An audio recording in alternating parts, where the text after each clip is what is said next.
measures by Janet Yellen as we continue on. And we want to bring in a friend of the program, John Milikowsky. Thank you so much for joining us here on Live Now from Fox to give us some perspective on this debt ceiling. First and foremost, thanks so much for joining us. And what do we take away from the news today about those extraordinary measures being used? Well, the extraordinary measures is that the U.S. Treasury is going to have to balance the payments that are going to be made and the cash flow, which is really important. It's estimated that the U.S. has enough cash until mid-June to pay off its obligation through tax collections and other means. But it's a serious matter because now we've hit the debt ceiling of $31.4 trillion, and it appears, based on historical trends, that every 10 years the budget, the ceiling has doubled. And they're anticipating in another 10 years that it will rise up to the next level beyond $1 trillion, which is a quadrillion, which is a large number. And this affects the cost of products and food and the household savings. It really could dwindle quite a bit. That is certainly a very, very big number. I know $1 trillion a big number, but a quadrillion, that's certainly a very next level there. We've seen in the past where the government kind of just bump up the debt ceiling. Why do you think that wasn't the case today? And obviously there's a showdown between the Biden administration and Congress about spending and whatnot. Were we a little surprised that they just didn't bump it up today? Well, it's interesting. Last December, actually December 2021, they did increase it, and then we had a lot of bills that came through, and I think the Republicans are concerned about the amount of spending, and they're looking to slash that. So now the public is in the crosshairs, right? Because the public will be affected. And back in 2011, I believe we had a government shutdown when President Barack Obama was president, and the Congress didn't want to increase it. And if you remember, government employees were furloughed, and a lot of negative things came out of that. But it is a showdown because of the amount of government spending that's been going on, even specifically last year.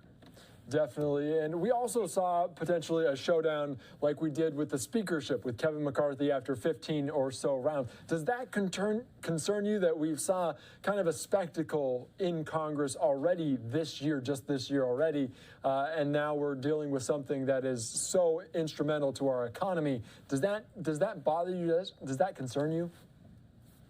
It does, but I think the bigger picture, Congress is definitely going to be concerned about the bigger picture because cash will run out by June. That is the estimate. So I think they will do what they can. And there's some point there's going to have to be a compromise as to whether they will increase the budget, the debt ceiling. The question is how much and whether they can curtail the spending. But it's interesting, just look at the historical trends. And in the 80s, the debt ceiling was at $1 trillion. It got increased to $3 trillion.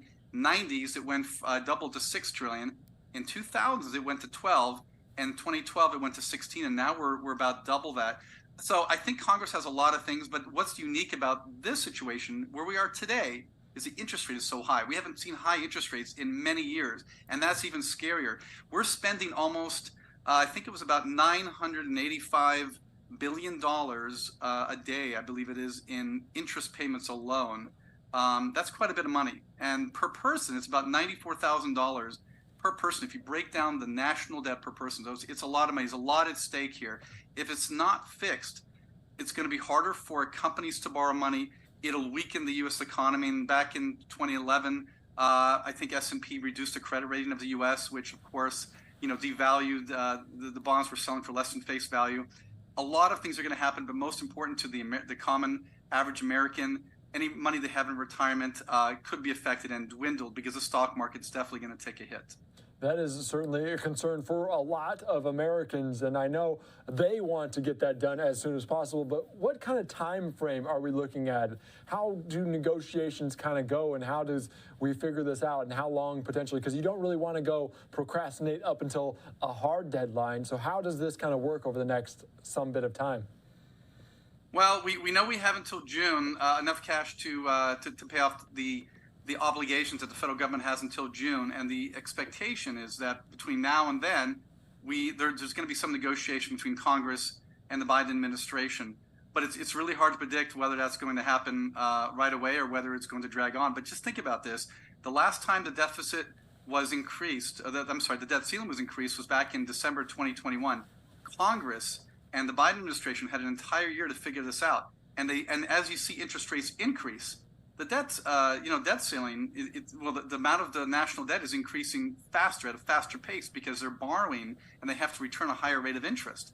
So I think everyone's aware of the situation. They understand the severity of it, but there's not a lot of time. We have about 5 months left until we're going to have serious problems. And Secretary Janet Yellen has indicated, they're going to do some extraordinary measures to avoid having missed payments, and they're really trying to avoid that at this time. And you make a good point that they've had some time to try to figure this out, and another 5 months right now, not necessarily optimistic that it gets done anytime soon. John Milikowsky, thank you so much for joining us. Any parting words you want to leave our audience here on Live Now from Fox?